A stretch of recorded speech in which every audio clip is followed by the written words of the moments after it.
मुच्यते।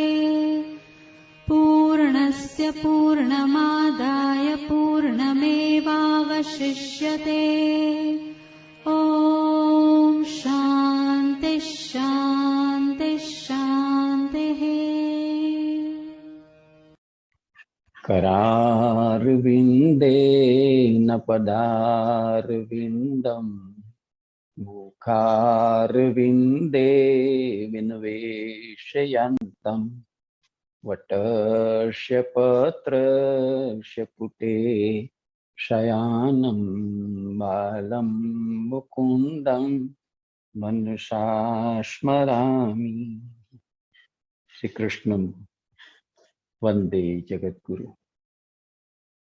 આપણે અષ્ટાવક્ર ગીતાનું સ્વાધ્યાય કરી રહ્યા છીએ, તેમાંથી આપણે 18 અને 19મા પ્રકરણ ઉપર પહોંચ્યા હતા અને એમાં આપણે જોયું કે 18મા પ્રકરણમાં સંપૂર્ણપણે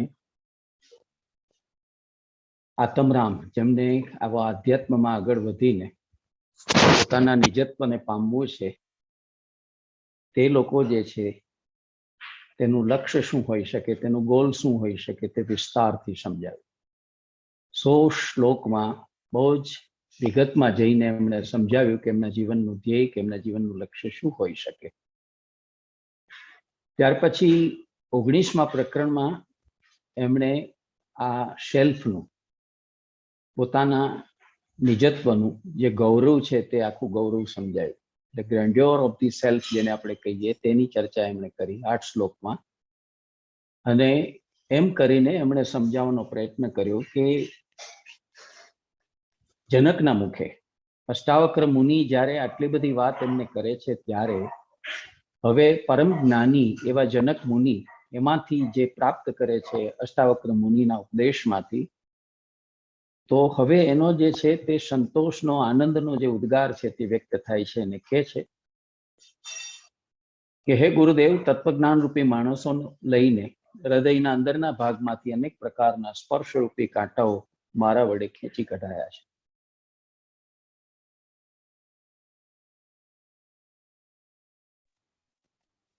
તે જીવન છે એની અંદર અનેક પ્રકારની શંકાઓ, સંશયો જે છે તેના શલ્યો મને ચૂભ્યા કરતા હતા. હવે આ તત્વજ્ઞાન રૂપી વાત આપની પાસેથી આટલી હું સમજી અને સાંભળી મેં, એનાથી મારા હૃદયની અંદર આ પ્રકારના જે શંકા પ્રશ્નો હતા કે સંશય પ્રશ્નો હતા તે બધા દૂર થયા. હું એનાથી બહુ ત્રસ્ત હતો અને મને મૂંઝવણ હતી, હું અવઢવમાં હતો. કારણ એ હતું કે જ્યારે તમે આ પ્રકારના શંકા અને સંશયમાં હો છો, ત્યારે તમે માર્ગદર્શન માટે કોઈ જ્યોતિષી પાસે, કોઈ સાધુ પાસે, કોઈ સંત પાસે, કોઈ તત્વજ્ઞાની પાસે, કોઈ સંત મહાત્માઓ પાસે તમે પહોંચો છો. સૌ પોતપોતાની રીતે છે તેના ઉકેલો અને રસ્તાઓ બતાવે છે, અને સૌની વચ્ચે એ વિચારોમાં અથવા તો એમની વાતોમાં અલગપણું હોય છે. અને તેથી આપણી શંકા કે આપણા સંશયનું સમાધાન થવાની જગ્યાએ આપણે વધારે માનસિક ગુજવાડામાં પડીએ છીએ અને આપણને સ્પષ્ટતાઓ થતી નથી. તો એવી મારી સ્થિતિ હતી. મેં સતત કેટલાક જ્ઞાનીઓને ભેગા કરી અને એમની સલાહ માગી, એમની પાસેથી માર્ગદર્શન માગ્યું, પણ એમ તો હું ઓર વધારે ગૂંચવાતો થયો હતો. પણ જ્યારે આપ શ્રી પધાર્યા અને મેં આપને પ્રશ્ન કર્યો અને આપે જે રીતે ધીરે ધીરે ધીરે ધીરે આખો વિષય છે તેના ઊંડાણમાં જઈ અને પૂરી સ્પષ્ટતા અને વિશદતા સાથે મને જ્યારે આખી વાત સમજાવી, ત્યારે હવે મારા ચિત્તની અંદર જ્ઞાનનો પ્રકાશ થયો છે. હવે આખી વાત હાથમાંના આંબળાની જેમ મને બહુ સ્પષ્ટ થઈ ચૂકી છે.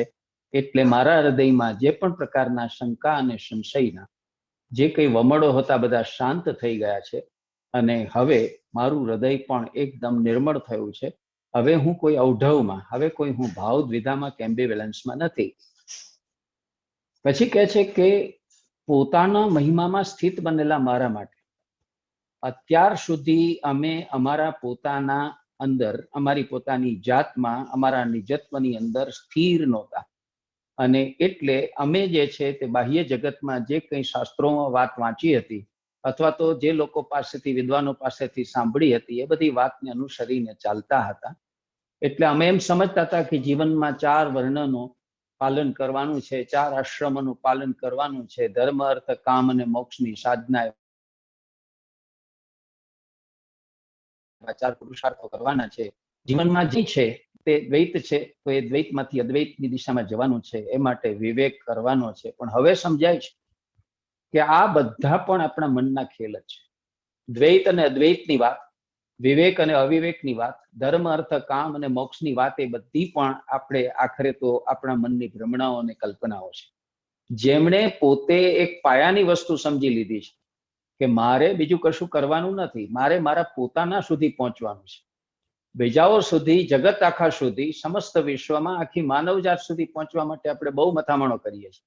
એમાં આપણા આધુનિક સમયમાં તો આપણે કેટલા બધા સાધનો શોધી કાઢ્યા છે, કેવી કેવી ટેકનોલોજી વિકસાવી છે કે દુનિયાના ઉપખંડ પૈકી 6 ઉપખંડ પૈકી કોઈ પણ ઉપખંડમાં આપણે તરત જ વાત આપણી પહોંચાડી શકીએ. એટલા બધા સાધનો જે છે તે ટેકનોલોજીએ બનાવીને આપણને આપ્યા છે, અને આપણે એટલા બધા ઉત્સુક થઈ ગયા છે કે મારી વાત અહીંયા પહોંચે, મારી વાત ત્યાં પહોંચે, વગેરે વગેરે. પણ આ બધું કરતી વખતે આપણે મૂળ વાત ભૂલી જઈએ છીએ કે આમ આખા જગત પાસે કે આખી માનવજાત પાસે પહોંચવાનો મતલબ નથી. પહોંચવાનો મતલબ છે પોતાની જાત પાસે, પોતાના સ્વ પાસે, પોતાના આત્મા પાસે, પોતાના નિજત્વ સુધી જ્યારે માણસ પહોંચે છે ત્યારે આખી વાત છે તે પામે છે. સૌથી વધારે અગત્યની વાત છે નિજત્વ ભણી ગમન. પોતાના પોતાપણા તરફ, પોતાના નિજત્વ તરફ, પોતાના આપોપા તરફ પાછા વળવું. The back to the self, પોતાના આત્મા તરફ પાછા વળવું, એનાથી મહત્વની કોઈ વાત નથી. ને એ જ્યારે આપણે પાછા વળીને એમાં આપણે અધિષ્ઠાન શોધી અને એના આધારે આપણે સ્થિર થઈએ છીએ ત્યારે આપણને સમજાય છે કે આ બધા જ અત્યાર સુધી આપણે જે સાંસારિક ભાવો, વિચારો, ખ્યાલો એમાં રાજતા હતા એ બધા પોથીમાંના રીંગણા છે. એમાંની કોઈ સાચી વાત નથી. એ આપણા જ મનના બધા ભ્રમો છે. જ્યારે આ વાત સમજાય છે ક્યારે? જ્યારે આપણે પોતે પોતાનામાં સ્થિત થઈએ છીએ ત્યારે. તો ગુરુદેવ તમે મને મારા પોતાનામાં સ્થિત થવા માટેની આખી વાત સમજાવી કે બાહ્ય જગતમાં નહીં, બાહ્ય જગતના વિચારોમાં નહીં, એના શંભુ મેળામાં નહીં, એની માન્યતાઓમાં નહીં, એના વિજ્ઞાનમાં નહીં, એના શાસ્ત્રોમાં નહીં, એમાં ક્યાંય આપણે સ્થિત નથી થવાનું. સ્થિત થવાનું છે તો આપણા પોતાનામાં સ્થિત થવાનું છે. એવી રીતે તમારી વાત હું સમજ્યો, અને જ્યારે હું મારામાં સ્થિત બનવાનું આ પ્રયત્ન કરી રહ્યો છું ત્યારે મને સમજાય છે કે ભૂત, વર્તમાન ને ભવિષ્ય 3 કાળ પણ નિરર્થક છે, અને એની સાથે સ્થળ અને કાળના બંધનો છે પણ નિરર્થક છે. જે માણસ પોતે પોતાના આત્મામાં સ્થિર થઈ જાય છે, જે માણસ પોતાના નિજત્વમાં, પોતે પોતાનામાં સ્થિર થઈ જાય છે ત્યારે એને માટે થઈને આ જગમાણો, આ જગતની બધી પ્રતીતિઓ, આ જગતના બધા બંધનો, આ જગતના બધા કર્મો, આ જગતના બધા ધર્મો, આ જગતની બધી આશક્તિઓ અને અભિનિવેશો બધું સમાપ્ત થઈ જાય છે. અને હવે મને સમજાય છે કે સાચું કામ જો છે તે તો આપણા પોતાના નીજની અંદર નિવાસ કરવાનું છે. આપણે આ ગાર માટીનું કે ઈંટ ચૂનાનું જે મકાન બનાવ્યું હોય છે, આરસનું એક મહેલ ઉભો કર્યો હોય છે, આપણને બહુ વાલો લાગે છે અને એમાં આપણને રહેવું બહુ ગમે છે. પણ આપણને ખબર નથી કે એ ઘર કંઈ કાયમી નથી ને આપણી સાથે નથી આવવાનું. આવા આપણે ઊભા કરેલા સ્થૂળ ભૌતિક ઘર ઉપરાંત આપણું એક નીજનું ઘર હોય છે, આપણું પોતાનું એક નીજનું નિવાસસ્થાન હોય છે. અને એ નિવાસસ્થાન બહાર નથી હોતું, આપણી અંદર હોય છે, આપણા શેલ્ફમાં, આપણા પોતાના આત્મામાં, આપણા પોતાનાપણામાં હોય છે. આખી વાત મને સમજાણી, અને એ પણ સમજાણું કે એ ઘર કાયમી છે, એ ઘર જે છે તે શાશ્વત છે. એ ઘરમાં પહોંચ્યા પછી ત્યાં દુઃખ નથી, વિષાદ નથી, ત્યાં કોઈ પણ પ્રકારના બંધનો નથી, રાગદ્વેષ નથી. આ વસ્તુ મને સમજાણી.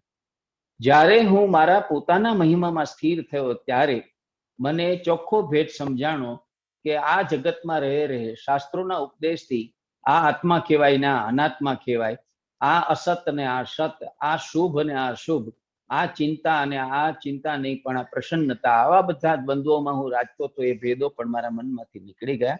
અને મને એ પણ સમજાણું કે આવું કોઈ દ્વૈત, આવું કોઈ બેવડાપણું, આવું કોઈ જેને કહીએ એવો ભેદ પણ જગતની અંદર નથી. આત્મામાં આવા કોઈ ભેદો નથી. આપણા પોતાના નિજત્વમાં, આપણા પોતાપણાની અંદર આવા કોઈ ભેદો કે દ્વંદ્વો પણ નથી. મને એ પણ સમજાયું જ્યારે હું મારા પોતાના નિજત્વમાં સ્થિર થયો ત્યારે કે આપણી ચેતનાની 3 અવસ્થાઓ છે એમ હું સમજતો હતો. જાગ્રત અવસ્થા, સ્વપ્ન અવસ્થા અને સુષુપ્તિ અવસ્થા. તો એ 3 અવસ્થામાંથી મને એમ પણ ખ્યાલ હતો કે જાગ્રત અવસ્થામાં આપણે બહિર્મુખી હોઈએ છીએ, સ્વપ્નમાં અવસ્થામાં આપણે અંતર્મુખી બનીએ છીએ અને સુષુપ્ત અવસ્થામાં આપણે ખરેખર ચેતોમુખી થઈએ છીએ. આ વાત મને સમજાતી હતી શાસ્ત્રો દ્વારા અને ગુરુઓના અથવા તો કહેવાતા સંતો મહાત્માઓના વચનોથી, એના શ્રવણથી. પણ હવે મને સમજાય છે કે આવી અવસ્થાઓની વાત અને એમાંથી નીકળી આ 3 ચેતનાની અવસ્થામાં નીકળી અને ચોથી અવસ્થામાં તુર્યાવસ્થામાં જવાનું છે. અને એ જો પહોંચીએ તો ત્યાં આપણે જે છે તે અદ્વૈતની ભૂમિકાએ, શિવની ભૂમિકાએ પહોંચીએ છીએ. એવી વાત છે. તે આખી વાતનો મર્મ હવે મને સમજાય છે. અને એથી આગળ વધીને મને એ પણ સમજાયું આપના ઉપદેશથી, આપે જે તત્વબોધ કર્યો તેનાથી, કે આ જે છે તે કાંઈ દૂર નથી, કાંઈ નજીક નથી. આપણે તો એમ સમજીએ છીએ કે આપણો આત્મા છે તે, આપણો પરમાત્મા છે તે આપણાથી ઘણો બધો દૂર છે, આપણાથી નજીક ક્યાં છે? આપણી અંદર છે કે બહાર છે? એ સ્થૂળ છે કે સૂક્ષ્મ સ્વરૂપ છે? એવા આખા આપણા માનસિક દ્વંદ્વની અંદર કે એવી ગૂંચવાડાની અંદર કે એવા આપણા ગડમથલોમાં આપણે જે છે તે રાચતા હતા. વાસ્તવમાં વાત એવી છે કે જ્યારે હું મારા પોતાના નિજત્વમાં, મારા પોતાપણામાં, મારા સેલ્ફમાં, મારી પોતાની આત્મરામ અવસ્થામાં સ્થિર થયો ત્યારે મને સમજાયું કે અંતરના ભેદ પણ વાસ્તવિક નથી, એ આભાસી છે. અંદર બહારના જે ભેદ છે કે 2 લોક છે, એક બહારનો લોક અને એક અંદરનો લોક. બહારનો લોક કુરુક્ષેત્ર છે અને અંદરનો લોક ધર્મક્ષેત્ર છે. એ પણ મને સમજાયું કે એવું પણ કશું નથી. મને એ પણ સમજાયું કે કાંઈ સ્થૂળ નથી, કાંઈ સૂક્ષ્મ નથી.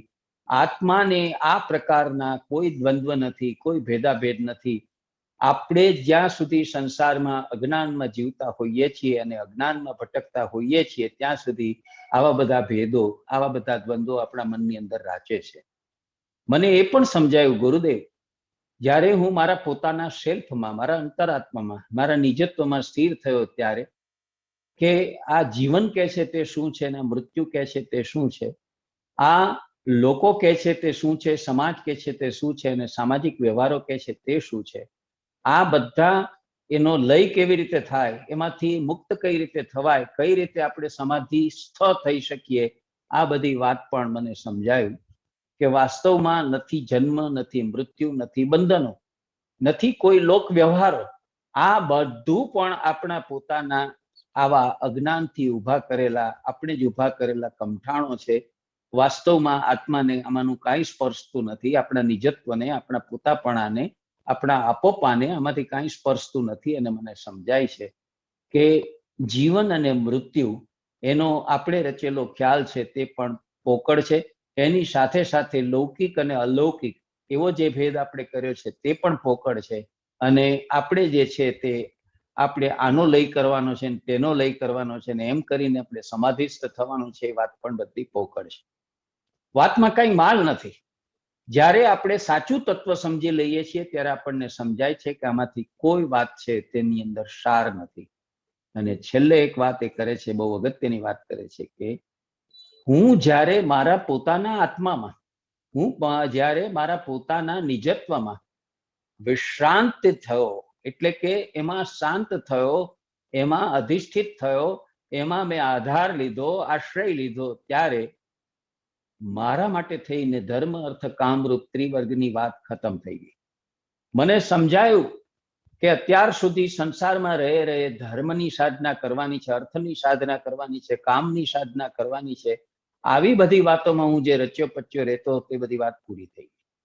આ જે છે ધર્મ અર્થ કામ રૂપી પુરુષાર્થ કે પરિશ્રમની આખી વાત છે, તે વાતની પોકળતા મને સમજાઈ ગઈ. કારણ કે એ ક્યારે કરવું પડે છે, આવા પુરુષાર્થો આપણે ક્યારે કરીએ છીએ? જ્યારે આપણે કંઈક પ્રાપ્ત કરવું હોય છે ત્યારે, જ્યારે આપણે કોઈક આસક્તિ હોય છે, મોહ હોય છે, તૃષ્ણા હોય છે, આપણી કોક જેને કહીએ પ્રકારની લાલચ કે લોભ હોય છે, ત્યારે આ બધું આપણે કરતા હોઈએ. પણ આત્મામાં સ્થિર થયા પછી, આત્મામાં વિશ્રાંતિ પ્રાપ્ત કર્યા પછી આવી કોઈ લોભ, આવી કોઈ લાલચ, આવું કોઈ આકર્ષણ, આવું જેને કહીએ પ્રકારની કોઈ આસક્તિ, કોઈ મોહ કે તૃષ્ણા રહેતા નથી. અને માટે આ પુરુષાર્થ કે પરિશ્રમની વાત પણ ત્યાં સમાપ્ત થઈ જાય છે, અને યોગની વાત પણ સમાપ્ત થઈ જાય છે, અને વિજ્ઞાનની વાત પણ સમાપ્ત થઈ જાય છે. તમે જેને વિજ્ઞાન કહો છો, વિશેષ રૂપનું જ્ઞાન, તે પણ આખરે આ આખા વિશ્વને, આ આખી માનવ જાતને, એના સત્વો તત્વોને એના જડત્વ અને ચેતન તત્વને સમજવાની જ મથામણ છે. આ શું છે, બાહ્ય જગતમાં જે કંઈ છે તે શું છે તેને સમજવાની મથામણ અને એને માટે બાંધેલા તાર્કિક ખ્યાલો, જેને આપણે સિદ્ધાંતો કહીએ છીએ, થિયરીઝ કહીએ છીએ, એ બધું છે એની પણ હવે જરૂર રહેતી નથી. કારણ કે આત્મા પોતે જ્ઞાનરૂપ છે. કેવો છે? જ્ઞાનમ અનંતમ, અનંત જ્ઞાન સ્વરૂપ છે, પૂર્ણ પ્રેમ સ્વરૂપ છે, પૂર્ણ પ્રકાશ સ્વરૂપ છે. આત્માની પાસે કોઈ અજ્ઞાન નથી, કોઈ અંધકાર નથી, કોઈ વસ્તુ જે છે તેનું નથી, કોઈ વસ્તુ છે તેનું અજ્ઞાન નથી. તો એવો જે છે એટલા માટે થઈને મારે ન તો યોગની જરૂર પડે છે. મને સમજાય છે કે યોગ તો ત્યારે કરવો પડે કે જ્યારે આપણા મન, બુદ્ધિ, ચિત્ત અને અહંકાર શાંત ન થતા હોય, અહંકારનો લય કરવો હોય, ચિત્ત વૃત્તિનો નિરોધ કરવો હોય, બુદ્ધિને શાંત કરવી હોય અને મનને સ્થિર કરવું હોય, ત્યારે આપણે આ યોગની કરવાની જરૂર પડે છે. પણ હવે તો મને એ વાત પણ સમજાય છે કે એની પણ જરૂર નથી. તો 19મા પ્રકરણમાં આમ સંપૂર્ણપણે અષ્ટાવક્ર મુનિનો શબ્દે શબ્દ જેણે અમૃત સમાન ગણીને પીધો છે એવો જ્ઞાની જનકરાજ છે તે એનો સાર, આખી વાતનો, ગુરુદેવની વાતનો સાર પોતાના શબ્દોમાં સરસ રીતે મૂકી આપે છે કે હવે જ્યારે તમારા આ તત્વાવલોચનથી, તમે જે મને તત્વદર્શી જ્ઞાનની બધી વાત પાયાની સમજાવી તેનાથી હવે મને સમજાઈ ગયું છે કે એકમાત્ર પુરુષાર્થ આપણે કરવાનો હોય છે તે આપણા નિજત્વ સુધી પહોંચવાનો, આપણા પોતાના અસલી ઘરમાં સ્થાયી થવાનો, સ્થિર થવાનો અને ત્યાં પહોંચીને બાકીની બધી જ સાંસારિક બાહ્ય જગતની અને જીવનની જે જડો જથા છે તે જડો જથાને છોડી દેવાનો. આપણે જોઈએ છીએ કે જગતમાં વસ્તુ ત્રણ છે. કઈ છે? એક જાત છે, બીજું જીવન અને જગત છે, અને ત્રીજા ઈશ્વર છે, પરમાત્મા છે. તો આ જાત, જગત અને પરમાત્મા, તો જાત અને ઈશ્વરની વચ્ચે આ જગત છે તે આડખીલી રૂપ બનીને ઊભું છે, એ આડું આવીને ઊભું છે. જેમ પૃથ્વી અને સૂર્યની વચ્ચે ચંદ્ર આવી જાય તો જે રીતે સૂર્યગ્રહણ થાય છે, જેમ પૃથ્વી અને ચંદ્રની વચ્ચે સૂર્ય આવી જાય તો ચંદ્રગ્રહણ થાય છે, એમ આપણા આત્મા અને પરમાત્માની વચ્ચે જ્યારે આ સંસાર કે જગત કે જીવન કે સમાજ આવી જાય છે ત્યારે આપણે આવા ગ્રહણમાં આવી જઈએ છીએ, અજ્ઞાનના ગ્રહણમાં આવી જઈએ છીએ. આખી વાત છે તે આપણને સમજાતી નથી. આ ગ્રહણમાંથી છૂટવાનું હોય છે, આમાંથી મુક્ત થવાનું હોય છે.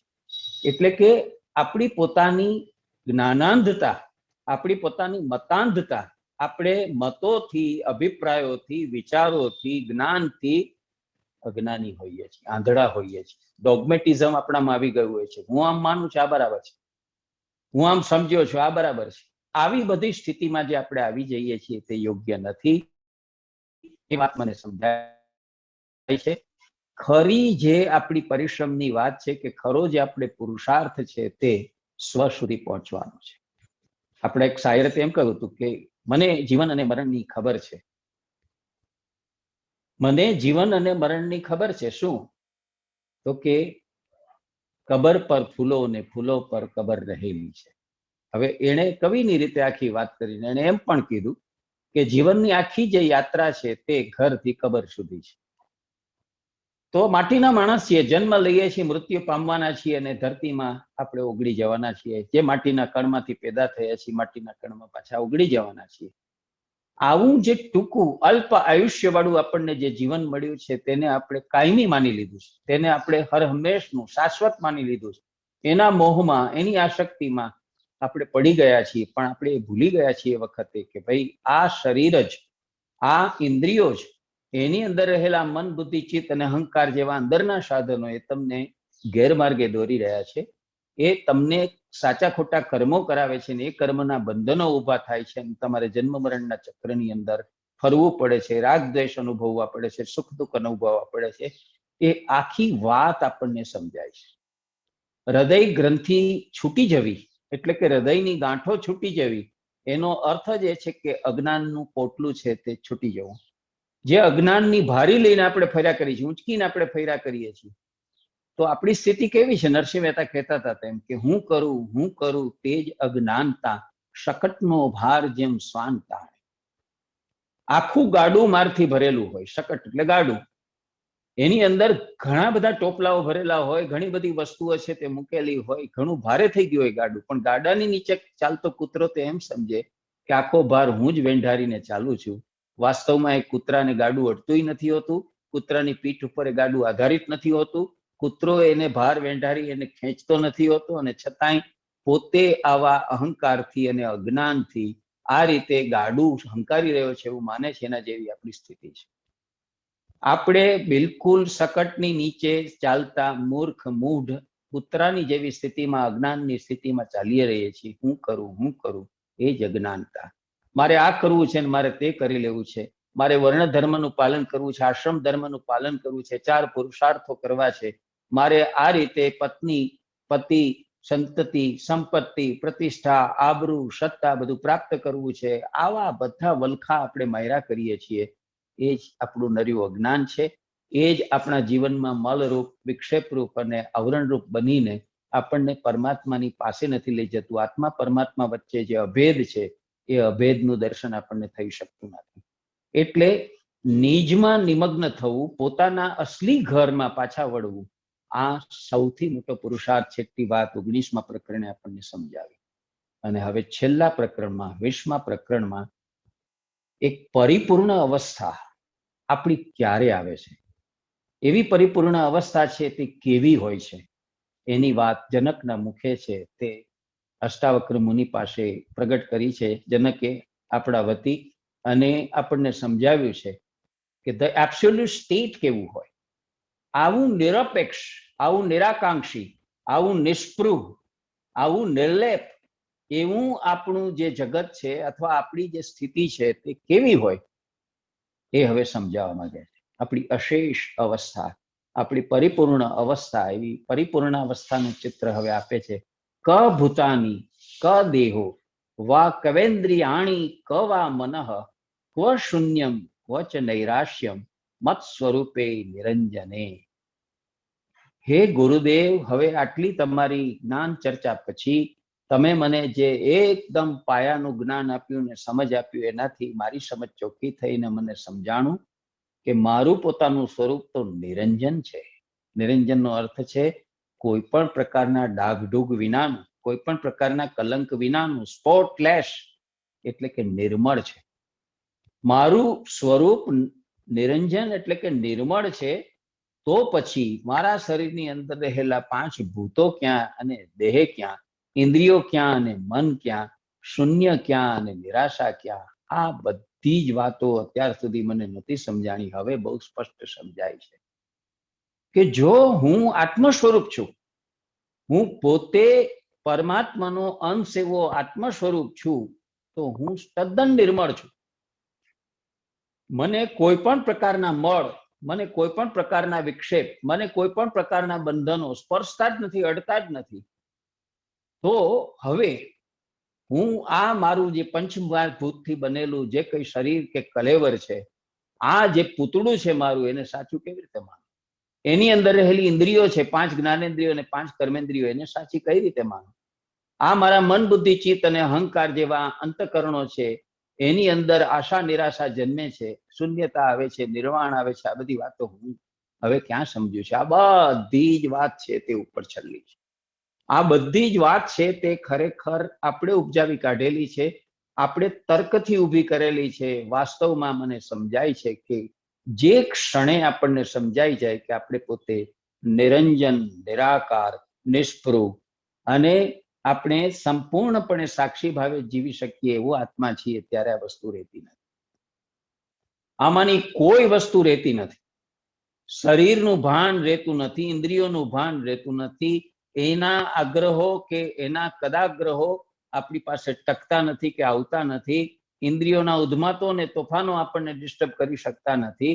અને આ મનની આશા નિરાશાના જે ખેલ છે તે ખેલ પણ આપણામાંથી સમાપ્ત થઈ જાય છે, પૂરા થઈ જાય છે. ટૂંકમાં આપણે કોઈ પણ રીતે વિક્ષિપ્ત મનોદશામાં કે આપણે કોઈ પણ રીતે અશાંત એવી ભાવદશામાં જીવતા નથી. આપણે ભાવ અને અભાવની પરિસ્થિતિમાંથી નીકળી જઈને આપણે સંપૂર્ણપણે એક નિર્વેદની પરિસ્થિતિમાં, એક તટસ્થતાની, એક ઉદાસીનતાની, આપણી પોતાની એકાંતની, આપણી પોતાપણાની અવસ્થામાં આપણે જીવતા હોઈએ છીએ. જે ક્ષણે મનુષ્ય આ રીતે પોતાના આત્મા સુધી, પોતાના સેલ્ફ સુધી, પોતાના અંતરાત્મા સુધી પહોંચી જાય છે અને એમાં સ્થિર થઈ જાય છે, પોતાના અસલી ઘરમાં જ્યારે નિવાસ કરવાનું શરૂ કરે છે, ત્યારે આ વર્લ્ડલી મેટર્સ, આ વિશ્વના જે કંઈ ગુણધર્મો છે, આ વિશ્વની જે કંઈ સારી માઠી બાબતો છે, બધી જ સમાપ્ત થઈ જાય છે, કારણ કે જગત જુદું છે અને ત્યાં આ પ્રકારના કોઈ ભાવોને સ્થાન નથી. આત્મા પોતે જેમ નિરંજન, નિરાકાર, નિર્ગુણ છે, તેમ આત્મા પોતે જ્ઞાનરૂપ, પ્રેમરૂપ, ચૈતન્યરૂપ અને શાંત રૂપ છે, પ્રસન્નતાનું રૂપ છે. તો હું એવી પ્રસન્નતામાં, એવા આનંદમાં, એવા સુખની અંદર જીવું છું જ્યારે પ્યોર સ્ટેટ ઓફ બીઇંગમાં આપણે પ્રવેશીએ છીએ, ત્યારે આપણા પોતાના અસ્તિત્વની શુદ્ધતમ અવસ્થા. આ અવસ્થા કેવી છે? પરિપૂર્ણતાની અવસ્થા છે. ત્યાં કશું બાકી નથી, ત્યાં કશું અવશિષ્ટ નથી, ત્યાં કશું હવે કરવા પડવું રહેતું નથી. જ્યાં માત્ર ને માત્ર જ્ઞાન, જ્યાં માત્ર ને માત્ર પ્રકાશ, જ્યાં માત્ર ને માત્ર આનંદ અને એને કારણે જ્યાં માત્ર ને માત્ર સુખ રહેલું છે, એવી આપણા પોતાના પ્યોર સ્ટેટ ઓફ માઇન્ડની અથવા પ્યોર સ્ટેટ ઓફ એક્ઝિસ્ટિંગની દશા છે, તે આપણને પ્રાપ્ત થાય છે, જ્યાં આ પ્રકારના તમામ મર્ત્ય લોકના અથવા સંસારી લોકના, આ ઇહલોકના જે કંઈ આપણા મનોભાવો છે કે ભાવ દશાઓ છે, એ બધી જ ત્યાંથી દૂર થઈ જાય છે. મારા માટે રહેતી નથી. જ્યારે હું પોતે નિજમાં નિમગ્ન થઈ જાઉં છું, ત્યારે ક્વ શાસ્ત્રમ, ક્વાત્મવિજ્ઞાનમ, ક્વ વા નિર્વિષયમ મનઃ, ક્વ તૃપ્તિ, ક્વ વિષ્ણુત્વ વિતૃષ્ણત્વમ ગતદ્વંદ્વસ્ય મે સદા. કેટલી બધી વાત કહી નાખે છે ને કેટલી મોટી વાત કહી નાખે છે. હું જ્યારે આવી અવસ્થાએ પહોંચી જાઉં છું, ત્યારે મનુષ્ય માત્ર જ્યારે પોતાના પ્યોર સ્ટેટ ઓફ બીઇંગમાં, એટલે કે અમનની ભૂમિકાએ, ચિત્તના નિરોધની ભૂમિકાએ, આત્મામાં સ્થિર થઈ ચૂકવાની ભૂમિકાએ, બ્રહ્માકાર વૃત્તિમાં જ્યારે સ્થિર થાય છે, ત્યારે એ દ્વંદ્વ રહિત થઈ જાય છે. તમામ પ્રકારના ભેદ અને દ્વંદ્વ, આ સ્ત્રી છે ને આ પુરુષ છે, આ ચ્યુત છે ને આ અચ્યુત છે, આ ગરીબ છે ને આ તમંગર છે, આ જ્ઞાની છે ને આ અજ્ઞાની છે, આ રાત છે ને દિવસ છે, આ જય અને પરાજય, આશા અને નિરાશા, આ માન અને અપમાન, આ રાગ અને દ્વેષ, બધામાંથી મુક્ત થઈ જાય છે. જો આવી મુક્તાવસ્થાનો અનુભવ આવી અશેષ અવસ્થામાં થતો હોય, આપણા નિજમાં પ્રવેશતાની સાથે આપણે આ પ્રકારના તમામ દ્વિધાયુક્ત ભાવોમાંથી, તમામ અવઢવોમાંથી, તમામ પ્રકારના એમ્બિવલન્સમાંથી આપણે જો મુક્ત થઈ શકતા હોય, તો હવે શાસ્ત્રની ક્યાં જરૂર રહી? શાસ્ત્રનું કેવું, એની જરૂરિયાત કેવી? આત્મજ્ઞાનની જરૂરિયાત કેવી? અથવા વિષય રહિત મન કેવું? એની તૃપ્તિની વાત કેવી? એના તૃષ્ણા રહિત પણ હોવાની વાત કેવી? ત્યારે હવે જે બધી વાતો અત્યાર સુધી સંસારમાં જુદા જુદા વિદ્વાનો દ્વારા, જુદા જુદા પંડિતો દ્વારા, જુદા જુદા જ્ઞાનીઓ દ્વારા, જુદા જુદા શાસ્ત્રો દ્વારા જે મૂકવામાં આવતી હતી, તેનું તુચ્છપણું સમજાય છે, તેની અપર્યાપ્તતા સમજાય છે અને આપણને ખ્યાલ આવે છે કે હવે જ્યારે આવી દ્વંદ્વ રહિત ભૂમિકામાં આપણે પહોંચી જઈએ છીએ, એટલે કે કેવળ અદ્વૈતની ભૂમિકામાં, શુદ્ધ અદ્વૈતની ભૂમિકામાં જ્યારે આપણે પહોંચી જઈએ, જ્યાં દ્વૈત છે જ નહીં, જ્યાં બેવડાપણું છે જ નહીં, જ્યાં આ અને તેનો ભેદ જ નથી, આ જડ છે ને આ ચેતન છે, આત્મા છે ને આ અનાત્મા છે, આ નિત્ય છે ને આ અનિત્ય છે, આ જેને કહીએ શાશ્વત છે ને આ નશ્વર છે, આ બધા પ્રકારના દ્વંદ્વમાંથી, ભેદાભેદમાંથી આપણે મુક્ત થઈ જાય છીએ, ત્યારે કોઈ શાસ્ત્ર જ્ઞાનની, કોઈ જેને કહીએ આત્મજ્ઞાનની, કોઈ પણ પ્રકારના મનને મારવાની, વિષયોને ત્યજવાની, અથવા એને તૃપ્ત કરવાની, અથવા આ તૃષ્ણાઓ ત્યજવાની કોઈ વાત આપણી પાસે શેષ રહેતી નથી. ક્યાં સુધી આ બધી વાત રહે છે? જ્યાં સુધી આપણે બાહ્ય જગતની અંદર જીવીએ છીએ ત્યાં સુધી, જ્યાં સુધી આપણી જાતને આપણે આ બાહ્ય સંસારમાં લપેટાયેલી રાખી છે, લિપ્ત રાખી છે, રસબસ રાખી છે, તદ્રુપ રાખી છે, એકાકાર રાખી છે, ત્યાં સુધી. પણ જે ક્ષણે આપણે આ સંસાર ઉપર પડદો પાડી દઈએ છીએ, જે ક્ષણે આ સંસારને આપણે દેશવટો આપી દઈએ છીએ, બાહ્ય એવા આ કુરુક્ષેત્રમાંથી આપણે કુરુક્ષેત્રને પડતું મૂકી અને આપણા આંતર વિશ્વના, ભાવ વિશ્વના, સંવેદન વિશ્વના એવા ધર્મ ક્ષેત્રમાં જેવો આપણે પ્રવેશ લઈએ છીએ, એની સાથે આ આસક્તિ, આ મોહ, આ તૃષ્ણા, આ આકાંક્ષા, આ વાસના, આ લિપ્સા, આ એષણા, આ આકાંક્ષા બધું સમાપ્ત થઈ જાય છે. એની કોઈ જરૂર રહેતી નથી. એને માટે મથવાની, એને માટે મથામણ કરવાની, એને માટે પુરુષાર્થ કરવાની કોઈ જરૂર રહેતી નથી. કારણ કે નિજનો સંગ કેવો છે? જ્યારે હું નિજમાં નિમગ્ન થઈ જાઉં છું ત્યારે આપણે આ સ્થિતિએ પહોંચી છીએ. આપણે એક આધુનિક કવિ નિરંજન ભગતે એક કવિતા લખી હતી. એણે કહ્યું હતું કે હું ક્યાં કઈ કરવા આવ્યો છું, હું ક્યાં કઈ કરવા આવ્યો છું, હું તો બસ ફરવા આવ્યો છું. આ મસ્તી કોની છે? અલગારીની છે, અવધૂતની છે. જેને સાચું જ્ઞાન, આત્મજ્ઞાન પ્રાપ્ત થઈ ગયું છે તેની છે. આપણે ફાંકો રાખીને ફરીએ છીએ કે આ સંસારમાં કે આ જગતમાં હું આવ્યો છું કશું કરવા માટે આવ્યો છું. મારે કંઈક બહુ મોટું કામ કરવાનું છે, મારે કંઈક બહુ યશસ્વી કામ કરવાનું છે, મારે આ સંસારમાં જગતમાં મહાન માણસ થવાનું છે, મારું નામ કાયમ અજર અમર થઈ જાય એવું કંઈક મહત્વનું મોટું કામ મારે કરવાનું છે. આમ સમજીને આપણે એમાં લાગી પડીએ છીએ. આ વાત ખોટી છે. આ વાત સાવ સાચી નથી. સાચો પુરુષાર્થ, સાચો પરિશ્રમ છે તે બહારના જગતમાં નહીં, અંદરના જગતમાં કરવાનો છે. શ્રી અરવિંદ એટલા માટે થઈને એડવેન્ચર્સ ઇન કોન્શિયસનેસની વાત કરે છે. આપણે જે પરાક્રમ કરવાનું છે તે શેમાં કરવાનું છે? આપણી ચેતનાના ક્ષેત્રમાં, આપણી સમજણના ક્ષેત્રમાં, આપણી વિવેક બુદ્ધિના ક્ષેત્રમાં આપણે છે તે અતિક્રમણ કરવાનું છે. આપણે જે કરવાનું છે તે બધું કામ અહીંયા કરવાનું છે. સ્થૂળ ભૂમિકાએ નથી કરવાનું. હું મારા દેહને દમન કરી નાખું, દેહને ઓગાળી નાખું, દેહને કૃશ કરી નાખું, જેથી એની ઇન્દ્રિયો બધી જે છે તે નિર્વિકારી થઈ જાય. મારા મનમાં, બુદ્ધિમાં, ચિત્તમાં અહંકારના કોઈ મોજાઓ ન ઉછળે અને એના ઉદ્માતોને તોફાનો શાંત થઈ જાય.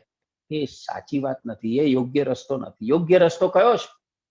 જે ક્ષણે તમે પોતે આવી રીતે તમારા પોતાના અસલીપણામાં, તમારા પોતાના મૂળ સ્વરૂપમાં જ્યારે પહોંચો છો ત્યારે આ બધી વસ્તુ આપોઆપ ખરી પડે છે. આ બધી કોઈ વસ્તુ તમને હવે દુભવનારી, તમને રીબાવનારી, તમને પજવનારી, તમને રાગ અને દ્વેષમાં નાખનારી, તમને શોક મોહનો અનુભવ કરાવનારી, સુખ દુઃખ તાપ પરિતાપ છે તેનો અનુભવ આપનારી કોઈ બચતી નથી. તમે બધાથી પર થઈ જાઓ છો. પરમ શાંતિની, પરમ તૃપ્તની, પરમ સુખની અવસ્થા તમે અનુભવો છો. હવે મને સમજાય છે, જ્યારે હું મારા નિજત્વમાં પ્રવેશ્યો ત્યારે શું સમજાય છે? ક્વ વિદ્યા, ક્વ ચ વાદ વિદ્યા, ક્વાહમ વવેદમ મમ ક્વ વા, ક્વ બંધ, ક્વ ચ મા મોક્ષ, સ્વરૂપસ્ય ક્વ રૂપિતા. હવે જ્યારે આ આખી ભૂમિકાએ હું પહોંચ્યો છું, મારા પોતાના અંતરની અંદર સ્થિર થઈને, મારા નિજ ગૃહમાં પ્રવેશીને એના જ્ઞાનના પ્રકાશમાં આખી વાતને સમજવાનો પ્રયત્ન કરું છું, ત્યારે હવે મને સમજાય છે કે આ વિદ્યા અને અવિદ્યા, આ પરાવિદ્યા અને અપરાવિદ્યા એ પણ આપણે જ ઉભો કરેલો એક ખેલ છે અને આપણે જ ઉભી કરેલી માન્યતાઓ છે. હું કેવો અને આ કેવું, આ મારું કેવું ને આ તારું કેવું, આ બંધન કેવું ને આ મોક્ષ કેવો, આ સ્વરૂપ પણ કેવું, આ બધી વાતો જે છે તેની પોકળતા, આ બધી વાતો છે તેની નિરર્થકતા, એની વ્યર્થતા છે તે સમજાઈ જાય છે. શું કામ? કે આપણે આ બધા ધારાધોરણો નક્કી કર્યા છે. આપણા જજમેન્ટ છે આ બધા. અને બધા કોના છે? અજ્ઞાની મનુષ્યના, જેને આત્મજ્ઞાન પ્રાપ્ત નથી કર્યું, જે પોતાના સ્વગૃહમાં પ્રવેશ્યો નથી, જેને નિજમાં નિમગ્ન થઈને, આત્મસ્થિત થઈને, બ્રહ્માકાર વૃત્તિ ધારણ કરીને વિચાર્યું નથી, સમજ અંકે નથી કરી, સાચું જ્ઞાન પ્રાપ્ત નથી કર્યું, એવો સંસારી માણસ છે, તે સંસારી માણસ છે તે આ બધી વાતો કરે કે ભાઈ બ્રહ્મ વિદ્યા સિવાયની બાકીની બધી વિદ્યા છે તે અવિદ્યા, બ્રહ્મ વિદ્યા તે પરાવિદ્યા, બાકીની બધી દુનિયાના તમામ વિષયો છે, જેટલા વિષયો હોય તે બધા, ઇતિહાસ, ભૂગોળ, ખગોળ, ગણિત, વિજ્ઞાન, જે કંઈ છે, સાહિત્ય છે, નાગરિક સમાજશાસ્ત્ર, જે કંઈ વિષયો તમારા જગતમાં છે, બધા જ વિષયો છે તે અપરાવિદ્યા છે. આવી વાત આપણે આવા મૂઢ છીએ, મૂર્ખ છીએ અથવા તો અબુદ્ધ માટે કર્યા કરીએ છીએ. અને એને જ કારણે, આ અજ્ઞાનને કારણે હું કેવો છું, મારી વિશેષતા શું છે, મારું જ્ઞાન શું છે, મારી સમજ શું છે, બસ આમાં રાચ્યા કરીએ છીએ. ટૂંકમાં ફાટી ગયેલા અહમથી, એમ ધુમાડે ચડી ગયેલા અહમથી, અહંકારથી, દર્પથી, અભિમાનથી, ગુમાનથી આપણે જીવીએ છીએ. આખા સમાજને, આખા જગતને આપણે લલકારીએ છીએ. મને ખોટો સાબિત કરી દેખાડો. તમે કેટલું બધું અભિમાન છે તે ધારણ કરો. હું કોઈથી પરાજિત ન થાવ, હું સૌને પરાજિત કરી નાખું, હું વાણીથી, વિચારથી, ઉચ્ચારથી બધી રીતે સમર્થ છું, મારા જેવું કોઈ સમર્થ નથી, મારામાં આ સામર્થ્ય છે, મારામાં તે સામર્થ્ય છે. આવી એર લઈને, આવી મગજમાં હવા ભરીને જીવનારા જે માણસો છે તે બધી આવી વાતો કરે છે કે આ મારું, આ તારું, આ બંધન, આ મોક્ષ, આ બધી જે છે તે વાતો સાચું સ્વરૂપ નથી. અસલી સ્વરૂપ તો એ છે કે જે તમારી અંદર છે, તમારું સ્વ છે, તમારું નિજત્વ છે, તમારું આપોપું છે, તમારું પોતાપણું છે. એ જે છે તે સાચું સ્વરૂપ છે અને તેને પકડવાનું છે. અને એટલા માટે કહે છે કે મારે મન હવે વિદ્યા અને અવિદ્યાના, મારે મન આ કેવું અને પેલું કેવું, મારે મન આ બંધન અને મોક્ષ, મારે મન આ સ્વરૂપ અને અસ્વરૂપપણાના બધા ખ્યાલો છે તે ભાંગીને ભૂક્કો થઈ જાય છે. મને લાગે છે કે આ બધા જ આપણે ઊભા કરેલા કલ્પનાના, રેતીના, ધસી જાય એવા પત્તાના, તૂટી પડે તેવા મહેલો છે, સિવાય કાંઈ નથી. આની અંદર ખરેખર કોઈ વાતનું સાર નથી. ક્વ પ્રારબ્ધાની કર્માણી જીવન મુક્તિ રપી ક્વ વા ક્વ તદિત દેહ કેવલ્યમ નિર્વિશેષ્ય સર્વદા. હવે મને સમજાય છે, આ કક્ષાએ પહોંચ્યા પછી, મારા પોતાના આત્મામાં સ્થિર થયા પછી, હું અમનની ભૂમિકાએ પહોંચ્યો છું, ત્યારે ચિત્તવૃત્તિનો નિરોધ થઈ ગયો. ત્યારે હવે મને સમજાય છે કે હંમેશા વિશેષ રહિત એટલે કે સૌ તરફ સંભાવ વાળા એને પ્રારબ્ધના કર્મો ક્યાં છે, જીવન મુક્તિ પણ ક્યાં છે ને વિદેહ મુક્તિ પણ ક્યાં છે. આપણે તો આ સંસારમાં કોઈ પાસે જ્ઞાન લેવા જઈએ છીએ ત્યારે સંતો, સાધુઓ, મહાત્માઓ આવી બધી વાત કરે છે કે તમે કંટાળી ગયા છો આ સંસારથી, તમે હારી થાકી ગયા છો આ સમાજથી અને આ પરિવારથી, તમારે આ બધામાંથી છૂટવું છે, મુક્ત થવું છે, તો તમારે શું કરવું પડશે? તો કહે છે કે તમારે મુક્તિ મેળવવી પડશે. અને મુક્તિ પણ બે પ્રકારની છે, ક્રમ મુક્તિ અને સદ્યો મુક્તિ. ધીરે ધીરે ક્રમાનુસાર મળતી મુક્તિ એવો એક પ્રકાર છે અને તરત જ મળતી મુક્તિ એવો બીજો પ્રકાર છે. તો તમારે કયા પ્રકારની મુક્તિ જોઈએ છે? સદ્યો મુક્તિ જોઈએ છે કે ક્રમ મુક્તિ જોઈએ છે? તમારે જીવન મુક્ત થવું છે કે વિદેહ મુક્ત? મર્યા પછી મુક્ત થવું છે કે જીવતા જીવતા મુક્ત થઈ જવું છે? આવી બધી વાતો આપણી સામે શાસ્ત્રો અને વિદ્વાનો અને પંડિતો બધું કર્યા કરે છે, પણ આપણને મૂળ વાત સમજાવતા નથી. કઈ મૂળ વાત, કયું તત્વ? ગુરુદેવ તમે જે મને સમજાવ્યું તેનાથી મારા જ્ઞાનના ચક્ષુ ખુલી ગયા. હું અત્યાર સુધી ચર્મચક્ષુથી આ જગતને, જીવનને અને આ બધી વાતોને જોતો હતો. હવે આત્મજ્ઞાનથી, આત્મચક્ષુથી, ચર્મચક્ષુથી નહીં, દિવ્ય ચક્ષુથી જ્યારે આ બધું જોઉં છું ત્યારે મને સમજાય છે કે સ્વભાવને ઓળખવાથી, સ્વધર્મને સમજવાથી, સ્વકર્મનું આચરણ કરવાથી આપણે સાચા અર્થમાં સંભાવશીલ, સમદૃષ્ટિ યુક્ત, આપણે નિર્લેપ એવા આત્મ સ્વરૂપ બની જઈએ છીએ. આપણે પોતે જ આનંદ સ્વરૂપ, પ્રકાશ સ્વરૂપ બની જઈએ છીએ. આપણે પોતે જે છે તે નિરંજન, નિરાકાર, નિષ્પૃહ એવી એક પરમ અવસ્થામાં આપણે પહોંચી જઈએ છીએ. તો આ ક્યારે બને છે? આપણે તો પામર છીએ. આપણી પામરતામાંથી પરમ થવાની એક આખી ઉર્ધ્વ ઈચ્છા આપણી પાસે હોવી જોઈએ, એવી એક અભિપ્સા હોવી જોઈએ, પણ એ તો જાગતી જ નથી. 100%માંથી કેટલા ટકા મનુષ્યમાં જાગે છે?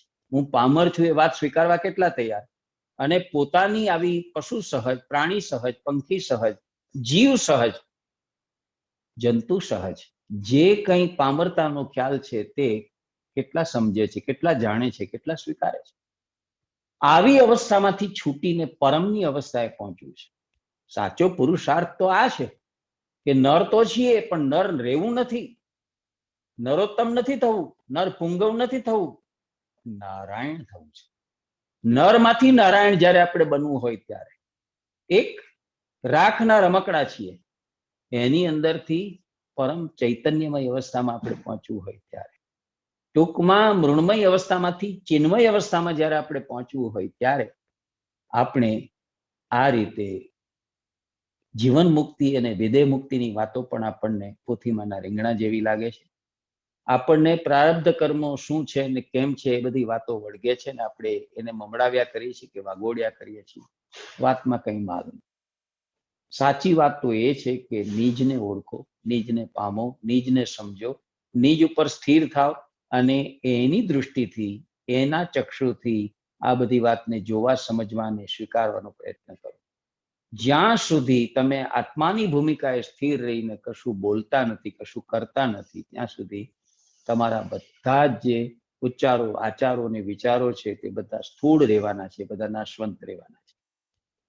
કોના વચનો, કોના કાર્યો કાયમી બનશે, શાશ્વત બનશે? જે લોકો આત્મામાં સ્થિર થઈને ઉભા છે તેના. જેમણે જેમણે પોતે જ્યારે જે વચન ઉચ્ચાર્યા છે તે નાભી વચનો હોય છે, અંદરથી જે આવે છે એ વાણી છે તે વૈખરી નથી હોતી, એ વાણી છે તે પશ્યંતી નથી હોતી, એ વાણી છે તે કેવી હોય છે? પરાવાણી હોય છે. એવી પરાવાણી જ્યારે આવે છે ત્યારે એ ક્યારેય નાશ નથી પામતી. શા કારણે આપણે જાણીએ છીએ કે નરસિંહ મહેતા છે તે કદીએ લોપ નથી પામવાના, બેરાની પદાવલી ક્યારેય શાંત નથી થવાની, હંમેશા જીવવાની છે. જે કઈ વિચારો, જે કોઈ મહાત્માઓએ બહુ જ પોતાના સ્વ ઉપર સ્થિર થઈને, નિજમાં સ્થિર થઈને, આત્મા પ્રકાશમાં જે સમજણ પ્રાપ્ત થઈ છે ને એનું ઉચ્ચારણ કર્યું છે તે ક્યારેય નાશ નથી પામવાનું. એટલા માટે કહેવાય છે કે સંતો ને શહીદો તો કબરમાં રહીને પણ જગત ઉપર શાસન કરે છે. માણસ નામરૂપ વાળો છે ને માટે નાશવંત છે.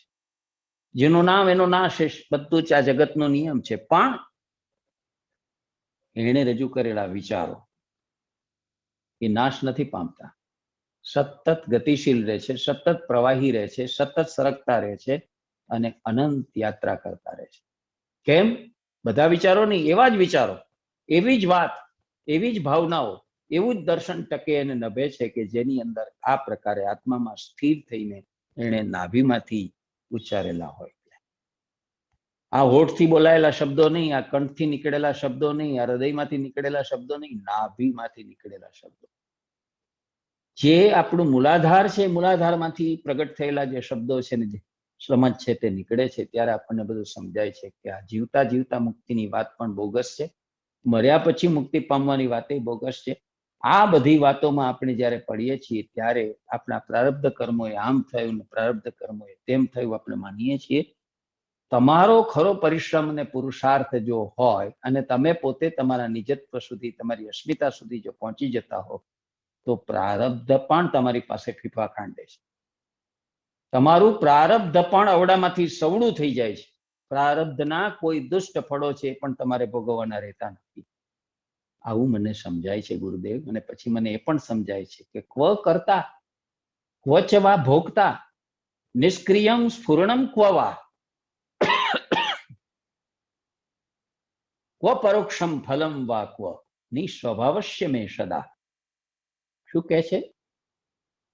જે વ્યક્તિ આત્મામાં સ્થિર થઈ ગયા પછી, સ્વરૂપ સાથે અનુસંધાન સાધી લીધા પછી, એને માટે થઈને હવે કોઈ કરતા રહેતો નથી, કોઈ ભોગતા રહેતો.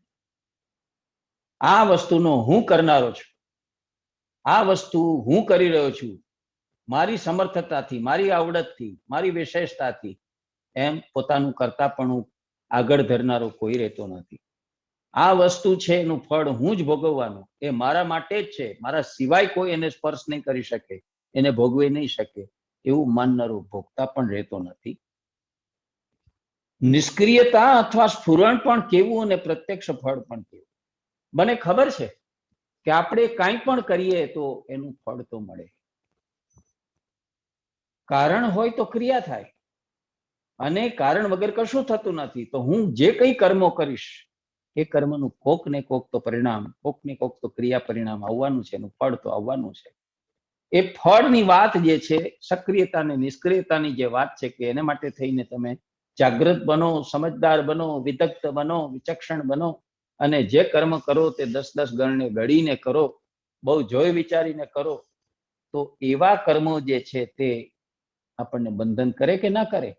તો કે છે એવી સક્રિયતા અથવા તો એ ન કરવા એવી નિષ્ક્રિયતા, આ બધી જ વાત જે છે ને તે હવે મને વ્યર્થ જણાય છે, બધી મને નકામી જણાય છે. જ્યાં સુધી સંસારમાં હોઈએ છીએ, જ્યાં સુધી સંસારાભિમુખ અને સમાજાભિમુખ હોઈએ છીએ, ત્યાં સુધી જ્યાં સુધી આપણા અસલી સ્વભાવમાં આપણે પહોંચ્યા નથી હોતા અને સ્થિર થયા નથી હોતા, ત્યાં સુધી આ કર્તા ભાવ, આ ભોગતા ભાવ, આ જીવ ભાવ, આ અહમ ભાવ, એને સક્રિયતા અને નિષ્ક્રિયતાના, એને સ્ફુરણ અને અસ્ફુરણના, એને પરોક્ષ અને પ્રત્યક્ષના જે બધા ફળ છે તે ચાખવાની ઈચ્છા હોય છે ને એને માટે થઈને એ વલખા મારતા હોય છે, જાવા મારતા હોય છે, સીજાતા રીબાતા હોય છે. પણ જે ક્ષણે આમાંથી મુક્ત થઈ જવાય તે ક્ષણે આ બધી વાત પણ સમાપ્ત થઈ જાય છે. હવે કરતા ભોગતાપણું પણ રહેતું નથી. એનો અર્થ જ એ છે કે અહમ શૂન્ય થઈ ગયો છે.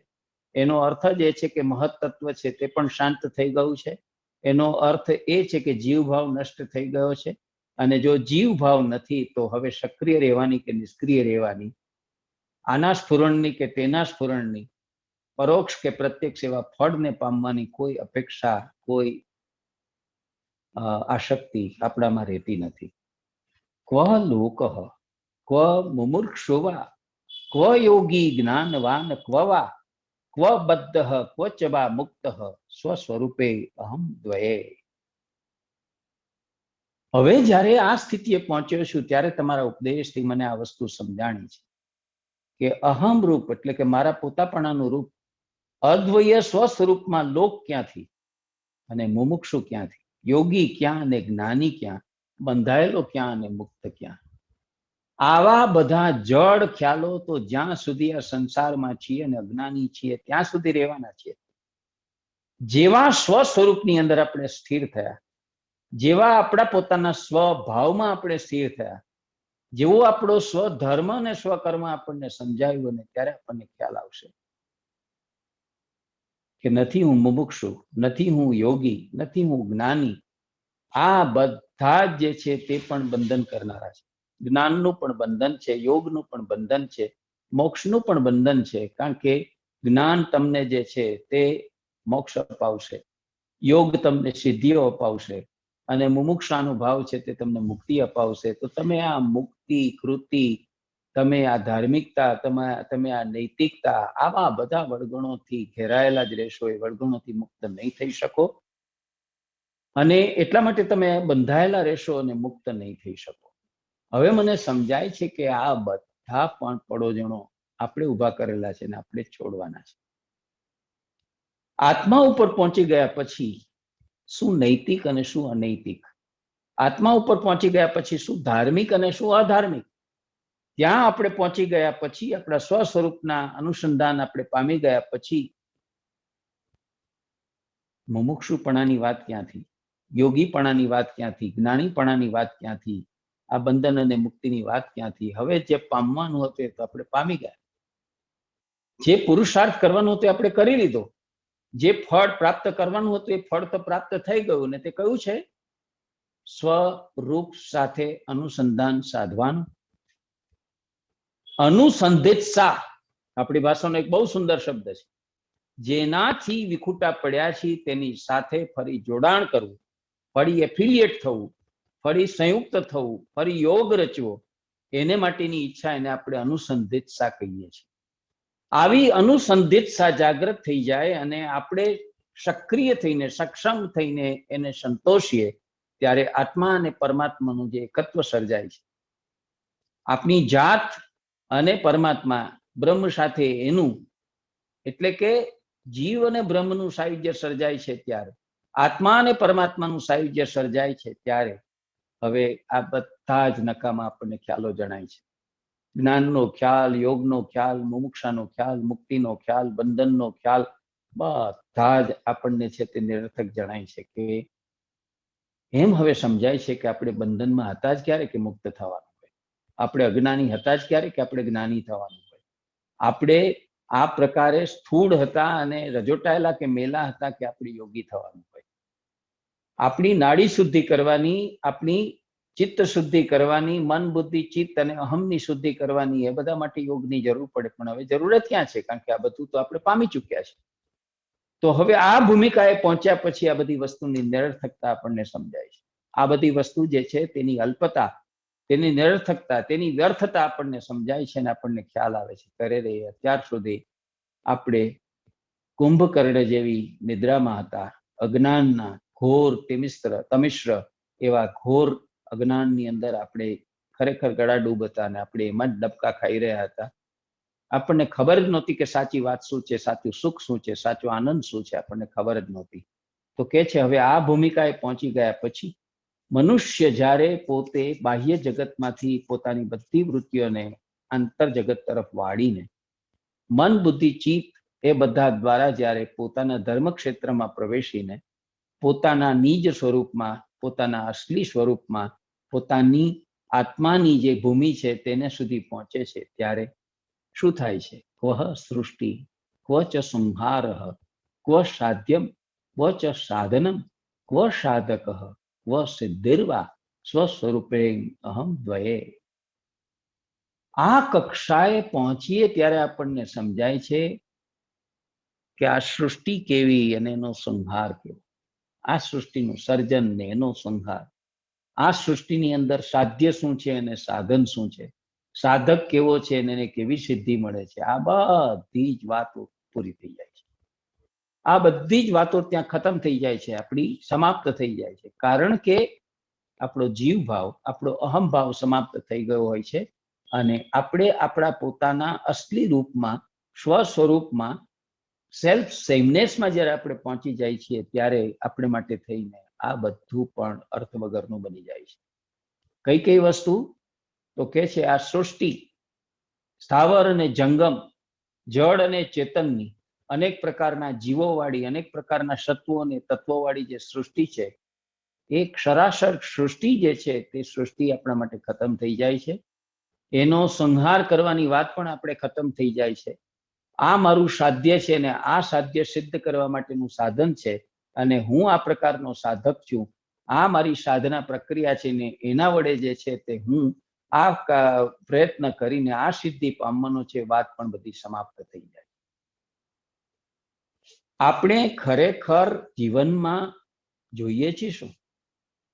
જીવનમાં સિદ્ધિઓ પ્રાપ્ત કરવી છે. મને વચન સિદ્ધિ મળી જાય, મને કાર્ય સિદ્ધિ મળી જાય, મને તમામ પ્રકારની સિદ્ધિઓ મળી જાય, એના માટે આપણે પ્રયત્ન કરવાનો છે. નવનિધિ પ્રાપ્ત થઈ જાય એના માટે પ્રયત્ન કરવાનો છે. આપણને અજરા અમરપણું એવું મળી જાય એ પ્રાપ્ત કરવા માટે આપણે કરવાનું. જીવનમાં શોધ શેની કરવાની છે? જીવનમાં પરિશ્રમ અને જીવનમાં પુરુષાર્થ શેનો કરવાનો છે? સુખ પામવા માટેનો, આનંદ પામવા માટેનો, સત્તા પામવા માટેનો, સંપત્તિ પામવા માટેનો, માન પ્રતિષ્ઠા પામવા માટેનો, મનની મુદિતા માટેનો, ચિત્તની સ્વસ્થતા માટેનો, આત્માની શાંતિ માટેનો શેનો પુરુષાર્થ કરવાનો છે? જ્યારે આપણને સમજાય છે કે શોધ એક જ વસ્તુની કરવાની છે ને તે પોતાના આત્માની, પોતાના નિજત્વની, પોતાના અંતરલોકની, પોતાના અંતરાત્માની, અને એને માટે થઈને બધા જ પ્રયાસો એકમાત્ર પુરુષાર્થ કરી અને જ્યારે ત્યાં પહોંચીને ત્યાં સ્થિર થાય છે ત્યારે આ બધી જ સિદ્ધિઓની વાત, સાધનાઓની વાત, સાધ્યોની વાત, એની સાથે સાથે સૃષ્ટિ અને સૃષ્ટિના જંગમ અને સ્થિર તત્વોના ઉત્પત્તિ અને વિનાશના એવા જે બધા ખ્યાલો છે એ બધા સમાપ્ત થઈ જાય છે. મારે મન આમાંનું કશું જ મહત્વનું રહેતું નથી. ટૂંકમાં એક એવી ભૂમિકાએ આપણે પહોંચી જઈએ છીએ જ્યારે આપણે આપણા સ્વ સાથે અનુસંધાન સાધીએ છીએ, સ્વરૂપાનુસંધાન સધાય છે, આપણે જાગી જઈને આપણા નિજત્વની તરફ આપણે દોટ મૂકીને પહોંચીએ છીએ અને આ નિજત્વમાં આપણે હંમેશને માટે જ્યારે વાસ કરીએ છીએ ત્યારે આપણને સમજાય છે કે હવે કોઈ સાધના કરવાની બાકી રહેતી નથી, હવે કોઈ આરાધના કે ઉપાસના કરવાની, હવે કશું કરવાનું બાકી રહેતું નથી, કારણ કે કરવાનું બધું થઈ ચૂક્યું છે. મારું જીવન છે તે કૃત્ય થઈ ગયું છે, મારું જીવન છે તે સંતુષ્ટ થઈ ગયું છે, કૃતાર્થ થઈ ગયું છે, સાર્થક થઈ ગયું છે. ક્વ પ્રમાતા પ્રમાણમ વા ક્વ પ્રમેયમ ક્વ ચ પ્રમા ક્વ કિંચિત્ય ન કિશ્ચિદા સર્વદા વિમલશ્ય મે. મને એ પણ સમજાયું છે, આ ભૂમિકાએ પહોંચ્યા પછી હવે મને આ વાત પણ સમજાય છે કે આ પ્રમાતા શું, એનું પ્રમાણ શું, એના પ્રમેયો કેવા, એની પ્રમા કેવી, આવું કે તેવું કશું જાણવાની અપેક્ષા આપણે રહેતી નથી. આ બધા શબ્દો ફિલોસોફીના છે. પ્રમા, પ્રમેય, પ્રમાતા, પ્રમાણ, આ બધા શબ્દો જે છે તે ફિલોસોફીના, તત્વદર્શનની પારિભાષિક સંજ્ઞાઓ છે. પ્રમાતા એટલે પોતે.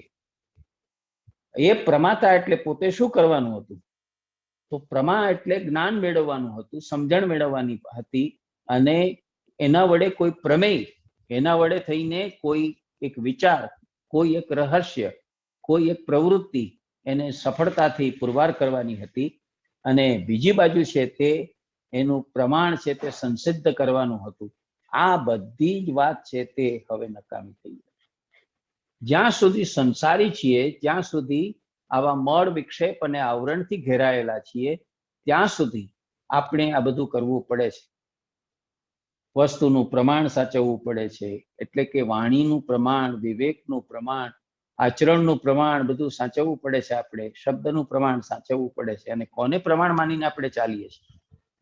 આપણે શાસ્ત્રોને પ્રમાણ માનીને ચાલીએ છીએ, આપણે શબ્દોને પ્રમાણ માનીને ચાલીએ છીએ. આવા બધા બાહ્ય એવા સાધનો વડે આપણે એને પ્રમાણભૂત સમજીએ છીએ. તો ઓથેન્ટિસિટી, પ્રમાણભૂતતા, વેલિડિટી એટલે કે અધિકૃતતા, આવી પ્રમાણભૂતતા અને અધિકૃતતા છે તે જગતમાં આપણે જે ધોરણોથી આપણે સિદ્ધ કરવાનો કે પામવાનો પ્રયત્ન કરીએ છીએ, ધોરણો પણ અંદરના જગતમાં, ધર્મ ક્ષેત્રમાં આત્માની ભૂમિકાએ અર્થ વગરના છે. ત્યાં આ કોઈ વ્યવસાયની જરૂર નથી, ત્યાં આ કોઈ પણ પ્રકારના પ્રયોગની કે પ્રવૃત્તિની જરૂર નથી. તમારે નથી સાધક થવાનું, તમારે નથી પ્રમા થવાનું, તમારે નથી પ્રમાતા થવાનું, તમારે નથી કોઈ પ્રમેય સંસિદ્ધ કરવાનું. સંસારમાં તો આપણે જાણીએ છીએ કે કેટલા બધા સંબંધો છે તેના પ્રમેયો સિદ્ધ કરવાના હોય છે, કેટલા બધા વ્યવહારના પ્રમેયો છે તે સિદ્ધ કરવાના હોય છે. ગણિત શાસ્ત્ર અને તર્કશાસ્ત્ર શીખવવામાં જ એટલા માટે આવે છે.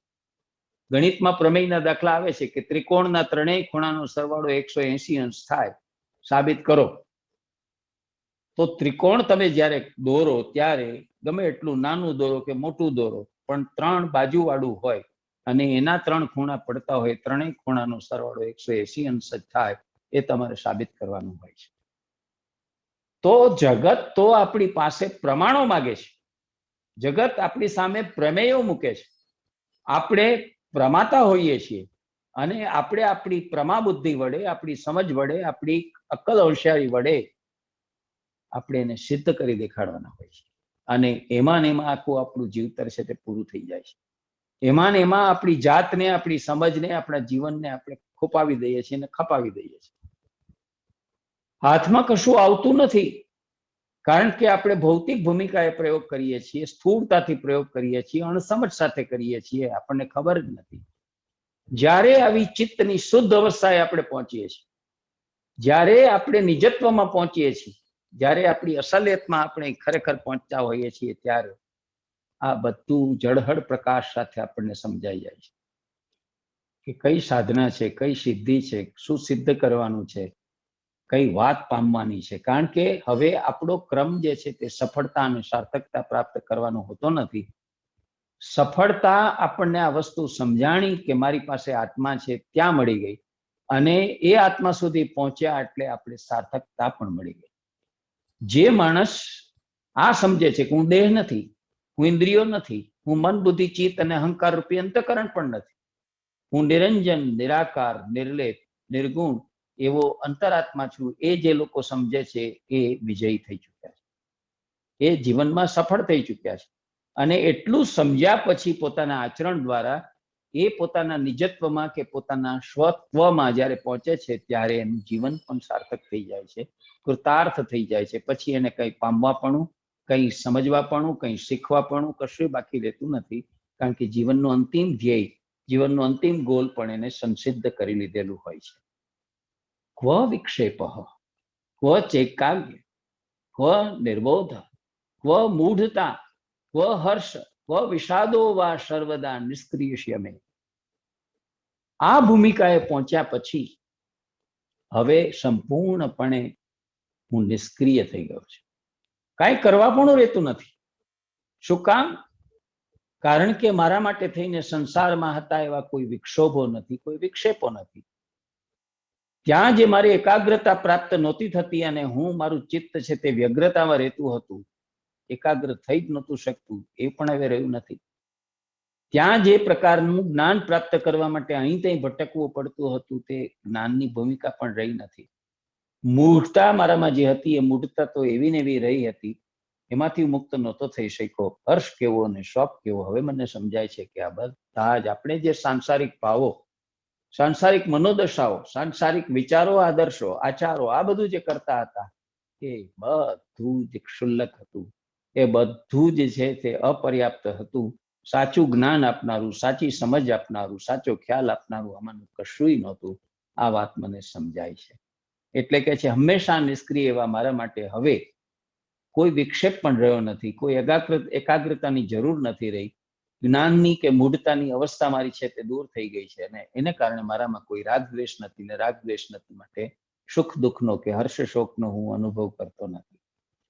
જે લોકો આત્માની ભૂમિકાએ સ્થિર થઈ જાય છે, જે લોકો નિજમાં નિમગ્ન થઈ અને ત્યાં સ્થાયી થઈ જાય છે, તેને આ બધી જ પ્રકારની તકલીફો એની દૂર થઈ જાય છે. અને એટલે કે છે ક્વ ચૈવ વ્યવહારો વા ક્વચ સા પરમાર્થતા ક્વ સુખમ ક્વ ચ વા દુઃખમ વિમર્શસ્ય મે સદા.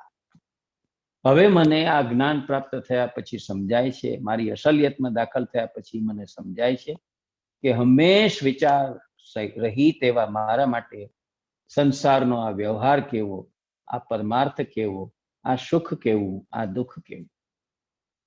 આપણે જાણીએ છીએ કે આ સંસારની અંદર છે તે મનુષ્ય 4 પ્રકારના હોય છે. પહેલો પ્રકાર છે મનુષ્યનો સ્વાર્થી મનુષ્ય. પોતાનો જ સ્વાર્થ જુએ, પોતાના જ હિતનો વિચાર કરે, પોતાને જ કેન્દ્રમાં રાખીને બધા નિર્ણયો લે. બીજાનું જે થવું હોય તે થાય, હું મારે માટે અગત્યનું છે, મારે આમ કરવાનું છે તે.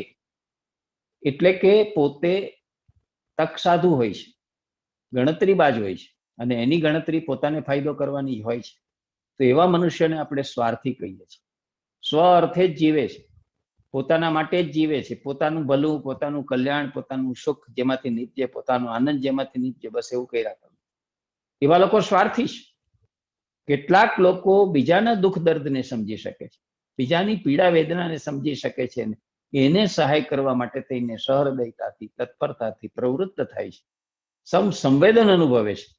આવા જરૂરિયાતો વાળા, આવા અભાવો વાળા, આવા દીન દરિદ્ર એવા લોકો તરફ એક પ્રકારનો અનુબંધતાનો ભાવ એ અનુભવે છે, ફ્રેટર્નિટીનો ભાવ અનુભવે છે, અને પરિણામે એવો જે મનુષ્ય છે તે સ્વાર્થ છોડીને પરમાર્થનું કામ કરતો થાય છે. મારે એનું ભલું કરવું છે, મારે એનું કલ્યાણ કરવું છે, મારે એના દુઃખને હળવા કરવા છે કે એના દુઃખને દૂર કરવા છે. આવું સમજીને જીવનારા અને બીજાને સાચા અર્થમાં કંઈક ને કંઈક સહાય કરનારા, એના દુઃખમાં પાંતી લેનારા, ભાગ લેનારા, એના સુખને દ્વિગુણિત કરનારા એવા લોકોને આપણે પરમાર્થી કહીએ. કરુણાવાન હોય છે, બીજાનું દુઃખ જોઈ નથી શકતા, બીજાની પીડા છે તે નથી જોઈ શકતા, પણ સમજી શકે છે, અને પરિણામે કરુણાવાન થઈ, દયાવાન થઈ, એનું કલ્યાણ કરવા માટે થઈને પરમાર્થી થાય છે. બીજો પ્રકાર છે. ત્રીજો પ્રકાર છે મનુષ્યનો એક સ્વાર્થી, બીજા આવા પરમાર્થી. ત્રીજો પ્રકાર છે પરોપકારી, બીજા ઉપર ઉપકાર કરનાર, જે પરમ અર્થને સમજે છે.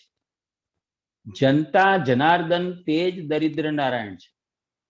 ઈશ્વરને પ્રસન્ન કરવો હોય તો આ જનતાની દીન હીન, દલિત ગલિત, પીડિત શ્રાંત ક્લાંત એવા જે વ્યક્તિઓ જે છે એ વ્યક્તિઓને જ આપણે સહાય કરવાની છે. એને માટે થઈને આપણે બધું કામ કરવાનું છે, ને આપણે પરોપકારી કહીએ છીએ.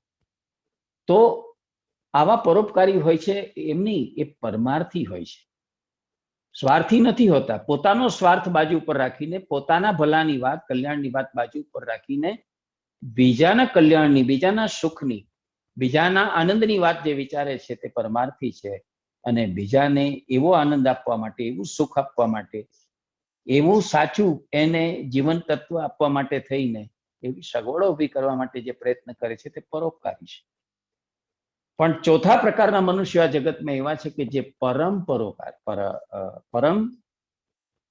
પરમોકારી છે. એ લોકો તો પોતાના જીવનનું ધ્યેય, પોતાના જીવનનું ગંતવ્ય, પોતાના જીવનનું કામ આ જ માનીને બેઠા છે કે એને શું કરવાનું છે, એને પરમ ઉપકાર કરવાનો છે. એક ઉપકારની પ્રવૃત્તિમાં એના બારણેથી કોઈ ખાલી જતું નથી, એને ત્યાંથી કોઈ હતાશ થઈને જતું નથી, એને ત્યાંથી કોઈ દુઃખી થઈને જતું નથી. દીન, દુઃખી, દુબળા, અશક્ત, અભાવગ્રસ્ત, યાતનામાં જીવતા એવા જે કોઈ એની પાસે આવે છે બધા જ તરફ કરુણાવાન થઈને એ સૌનું કલ્યાણ કરી, સૌનું ભલું કરી, સૌને સુખ અને સાંત્વના આપીને પોતાને ત્યાંથી વિદાય કરે છે. એવા પરમ પરોપકારી હોય છે. પરમ પરોપકારી સંતો આ કોટીમાં આવતા હોય છે, જે આ સંસારના બધા જ બંધનોથી, સંસારની બધી જ સ્વાર્થ લીલાઓથી જે ઉફરા નીકળી ગયા હોય છે, જે દશાંગુલ ઉર્ધ્વ થઈ ગયા હોય છે, આવા પરમ પરોપકારી હોય છે. કોકનું દુઃખ, કોકની તકલીફ, કોકની મુશ્કેલી, કોકની યંત્રણા કે વિટંબણા સહન નથી કરી શકતા, તરત જ એની અંદર છે તે અનુકંપાનો ભાવ જાગે છે અને એ અનુગ્રહ કરે છે, એ પુષ્ટિ કરે છે, એ કૃપા કરે છે. એની તકલીફો પોતાને ઉપર લઈ લે છે, એને મુક્ત કરે છે, એને સુખ આપે છે, એને આનંદ આપે છે. એવા પરમ પરોપકારી મનુષ્યો હોય છે.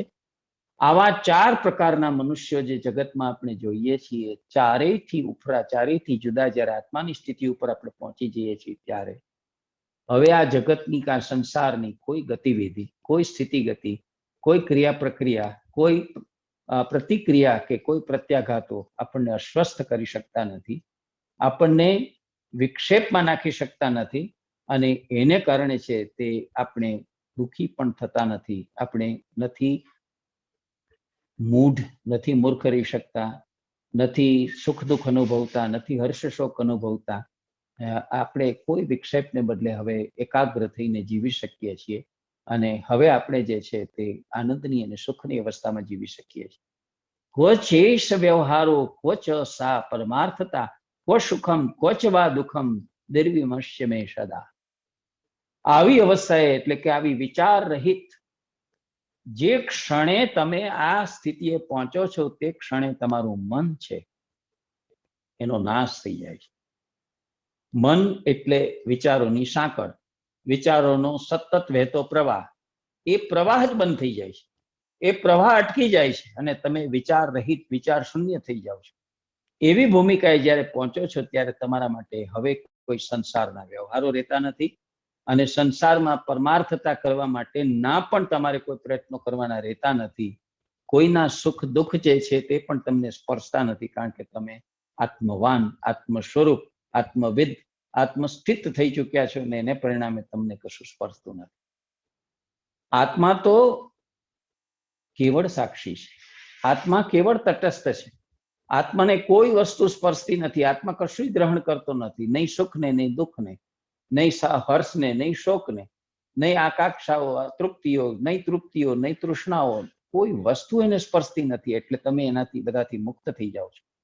ક્વ માયા, ક્વચ સંસાર, ક્વ પ્રીતિર્વિરતિ, ક્વ વા, ક્વ જીવ, ક્વચ તદ બ્રહ્મ સર્વદા વિમલશ્ય મે.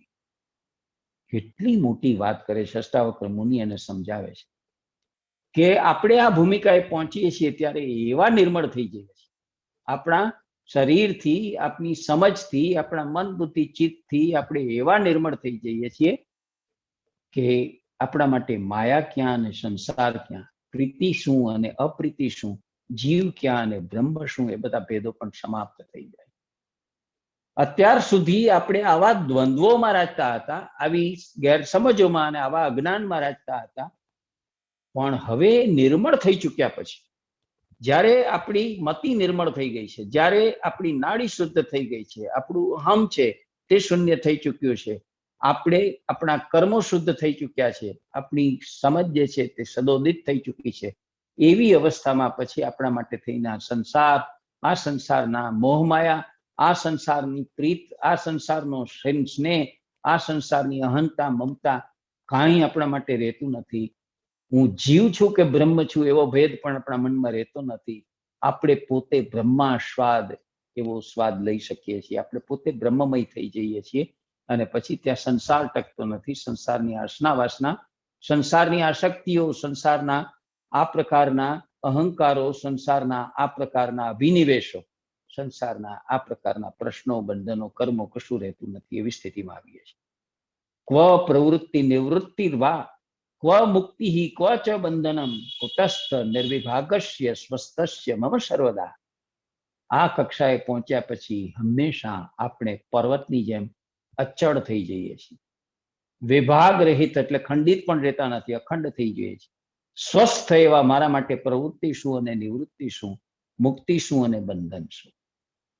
કેવું સરસ ઉદાહરણ આપીને આખું સમજાવે કે આપણે પર્વત જેવા અચળ, પર્વત જેવા સ્થિર, પર્વત જેવા અવિચળ. જેમ પર્વત ચાલતો નથી, ચલાયમાન થતો નથી, કંપાયમાન થતો નથી, આલે બિલે થતો નથી, અચળ રહે છે, નિર્મળ રહે છે, નિશ્ચળ રહે છે, એવા અડગ થઈ જઈએ છીએ આપણે, વિભાગ રહિત થઈ જઈએ છીએ.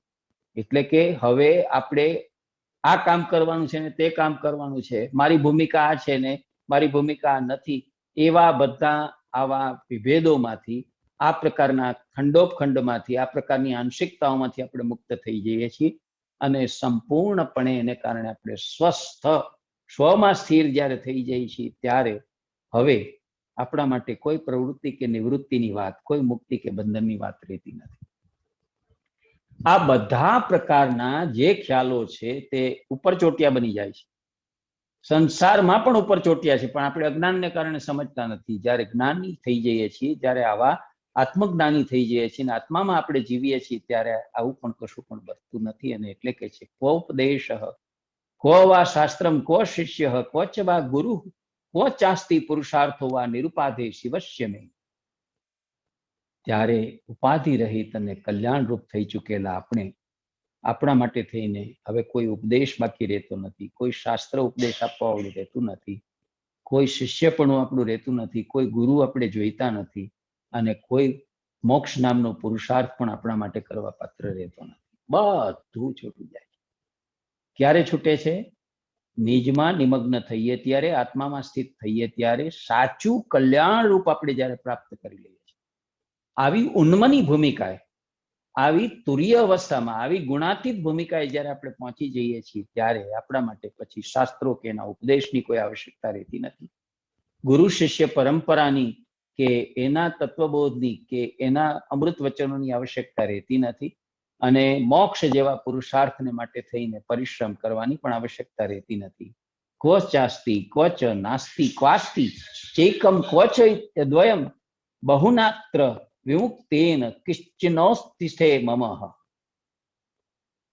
હું શું કહું ગુરુદેવ, તમે આ બધો જે મને ઉપદેશ કર્યો ને, આ સાચી વાત મને જે સમજાવી છે, તેનાથી મને ખ્યાલ આવ્યો છે પણ કેવું અને નથી પણ કેવું. આ બધું છે અને આ નથી, કેવી રીતે કેવું? એકત્વ પણ ક્યાં છે અને દ્વૈત પણ ક્યાં છે? મારે હવે છેલ્લા શબ્દો જે કહેવા છે તે આ છે. જનક કે છે, પાકી સમજણ મેળવ્યા પછી કે છે, વિદેહી થઈ ચૂક્યા પછી, દેહી છે, જીવંત છે, શરીરમાં છે, અને છતાંય આ શરીરથી, આ સંસારથી જે એની અસારતા સમજીને મુક્ત થઈ ગયો છે, જેને આત્મજ્ઞાન લાધી ગયું છે, જે નિજમાં પ્રવેશી ગયો છે, પોતાના આત્મામાં સ્થિર થઈ ગયો છે, તે કહે છે કે હવે મને આ બધા દ્વૈતોથી પર થઈ ગયો ત્યારે મને હવે સમજાય છે કે દ્વૈત અને અદ્વૈતની વાત પણ પોકળ છે. હવે આ છે ને આ નથી, એવા ભાવ અને અભાવની, એવા હોવાપણાની ન હોવાપણાની, એવા સંભવની અને અસંભવની આપણે વાત કરીએ છીએ, એ પણ બધી નકામી છે. અત્યાર સુધી સંસારમાં જે વાતોમાં આપણે ઉલझેલા કે વળગેલા કે જજુમતા રહેલા હતા, સંકળાયેલા રહેતા હતા, એ બધી વાત હવે મને લાગે છે કે બધી જ આપણી નકામી હતી, વ્યર્થ હતી. મારે માટે તો કાંઈ પણ છે જ નહીં. આથી વધીને હું શું કહું? મારે માટે આ સંસારની કોઈ પણ પ્રકારની આવી ત્રુટિઓ, આવી ગેરસમજો, આવી જેને કહીએ પ્રકારની બકવાસ જેવી કોઈ વાતો હવે રહી નથી. જે ક્ષણે આપણે સંસાર તરફ પીઠ ફેરવીને આત્મા તરફ અભિમુખ થઈને મોટો પુરુષાર્થ કરીને આપણા બાહ્ય કુરુક્ષેત્રમાંથી આંતરધર્મ ક્ષેત્રમાં પ્રવેશીને નિજના ઘરમાં આપણે પ્રવેશીએ છીએ અને ત્યાં આપણે સ્થિર થઈ અને જે વિશ્રાંતિ પામીએ છીએ, ત્યારે જે જ્ઞાનોદય થાય છે, એનાથી જે પ્રકાશમાન થાય છે, જે આનંદમય અને પ્રેમમય જગત બને છે, ત્યાં કશું બહારનું નથી, કશું અંદરનું નથી, કશું દુઃખદ નથી, કશું સુખદ નથી, કશું જેને કહીએ પ્રકારે દ્વંદ્વયુક્ત નથી. આપણામાં એક સંભાવની, સમદૃષ્ટિની, એવી એક ચરમ શક્તિ આવે છે કે તમામ પ્રકારની પામરતાઓ ઓગળી પીગળી જાય છે અને એવી પરમ અવસ્થાનો અનુભવ આપણે કરીએ છીએ કે જ્યાં હવે કશું બોલવાપણું, કશું કહેવાપણું, કશું કરવાપણું, કશું સમજવાપણું, કશું શેષ રહેતું નથી. અને એટલા માટે સમાપ્ત કરતા કે છે, આથી આગળ વધીને બીજું હું તને શું કહું, બીજું હું શું કહી શકું. જનક કહે છે, છેલ્લી વાત ઉચ્ચારી નાખે છે. અષ્ટાવક્ર ગીતાની ખૂબી જ આ છે કે જે છેલ્લી વાત છે, જેને ટર્મિનલ વેલ્યુ વાળી આપણે કહીએ છીએ, જેને એબ્સોલ્યુટ રિયાલિટી કહીએ છીએ, જેને આપણે આવી આખરી એવી જ્ઞાનની વાત કહીએ છીએ, તે ઉચ્ચારી નાખે છે. ન તત્ર સૂર્ય ભાતિ ન ચંદ્ર તારકા.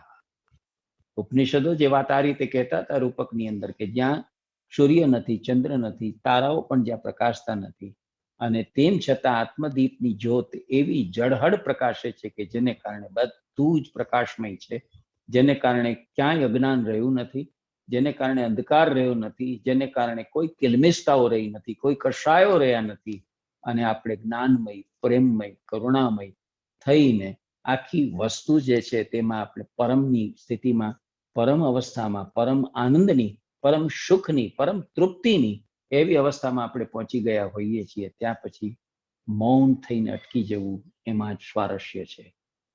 જ્યારે મન, બુદ્ધિ, ચિત્ત આવી સ્થિતિ અનુભવે ત્યારે આપણે એક મસ્તીમાં, એક મોજમાં આવી જઈએ છીએ. એ મસ્તી એક ક્ષણ પણ, એક પળ માટે પણ ખંડિત થાય આપણને પસંદ નથી હોતું. અને એટલે એવી કક્ષાએ પહોંચી ગયા પછી, એવી બ્રાહ્મી સ્થિતિમાં પહોંચી ગયા પછી કબીર કહે છે તેમ, મન મસ્ત હુઆ તબ ક્યું બોલે. આવી એક મસ્તી અને મોજનો અનુભવ અષ્ટાવક્ર ગીતા છે તે આપણને કરાવે છે. જેમ જેમ આપણે એનું ઉત્ખનન કરતા જઈએ, ડિગિંગ કરતા જઈએ, તેમ તેમ આપણને અંદરથી આવા મોતી છે તે પ્રાપ્ત થતા જાય છે.